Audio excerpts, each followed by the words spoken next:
What's up, guys? So I know a lot of you are just like me. There are all these habits you want to be creating in your life, like meditation, like exercise, like eating better, but the actual act, the actual meta habit of creating habits is really difficult.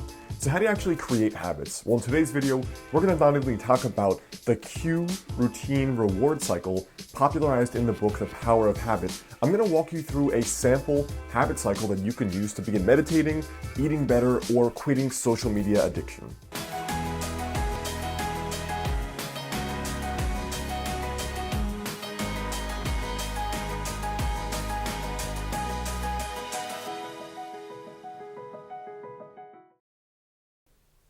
What's up, guys? I'm Alex Hine, author of the book Master the Day. So first, before we jump into this key habit, let's talk about the habit cycle. Now, generally, like Charles Duhigg popularized in his book, The Power of Habit, generally there is a cue, a routine, and a reward cycle to habits. So the cue, routine, reward is basically what triggers the habit, what the habit is, and why the person does the habit. Because generally speaking, we don't just do things for no reason. We do habits generally because there is some kind of payoff, whether it's in the brain or whether it's just temporarily with distraction. Now, the cue, for example, could be me getting stressed out trying to shoot and edit this video. The cue is I feel stressed. Now, the routine here is what I do. The routine is that I stuff my face with See's candies because my grandma sent me a $25 gift card for my birthday in April. And the reward is that I no longer feel like I need to kick puppies to feel better. I've done my video, I don't feel stressed, life is good.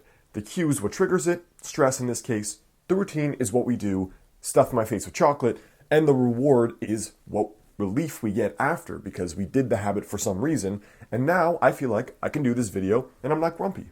Now let's talk about a sample cue, routine, reward cycle you can use for meditation that I successfully used 1 or 2 years ago.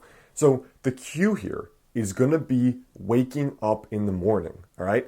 We're going to link waking up and doing 10 jumping jacks to sitting down in your bed for 1 minute to do a minute of meditation.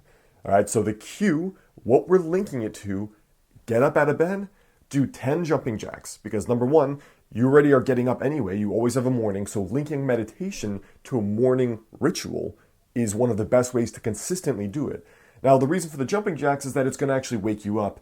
And honestly, it's a lot easier to be lazy and sit on a bed and fall asleep if you're not woken up a bit. So the jumping jacks will build some circulation, some blood flow, wake you up, and then you sit down on the edge of your bed calmly and quietly, put your hands on your knees, and then just meditate for 60 seconds. You could set a phone timer, you could set some kind of alarm, your morning wake up alarm, whatever. But the point is, you link waking up to doing 10 jumping jacks to sitting on the edge of your bed for 1 minute, and then you've linked meditation to a pre-existing event that's already in your calendar. So it's rather than being like, yeah, I'm just going to start meditating every day and then assigning it to some random period throughout the day.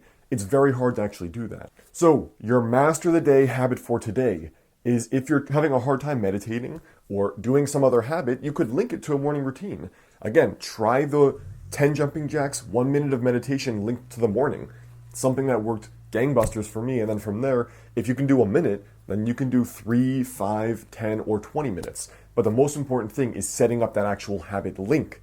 The link method is really critical here, all right? So I hope that helps you guys. I want you to leave a comment there below. Let me know what other habit cycles do you want me to break down. I actually just released, it's coming out probably in the next week or two, a new mini book on the lazy guide to habit change. And it's all about these key kind of linking principles to get some new habits to stick or habits that have been kind of tough. So you can actually obviously check out that book, join the early bird launch list, but otherwise comment there below, let me know what habits you actually want me to do using this method. I'll shoot the next video pretty soon. All right, guys, your random fact about me today is that my favorite tea right now is pu'er tea. It's a kind of fermented tea from China. I get it from Yunnan province. I buy it in these big cakes. You break off a little chunk, you put it in the tea set, and then it's like this deep, earthy, rich kind of tea. If you know it, you know what I'm talking about, and you know it's awesome. Alright guys, so there's a couple ways to stay in touch with me. First thing is, go over, check out my latest video and subscribe. Come over to my site, modernhealthmonk.com, there's a book there, free book on 5 daily habits to help you lose your next 20 to 30 pounds. Then obviously, you can come check out my real book, Master the Day, it's on Amazon. It's all about the daily success habits I learned, interviewing people that lost over 100 pounds and kept it off years later. but it's really a book on how to use little habits to be more successful at everything you do in your life. So if you get the book and you send me your receipt to alexander@modernhealthmonk.com, I'll send you a $100 bonus video course for free, all right? So get the guide, the free guide on my site, subscribe so you get the next video, and then if you like my whole approach, come check out my book, Master of the Day on Amazon. All right, guys, take care.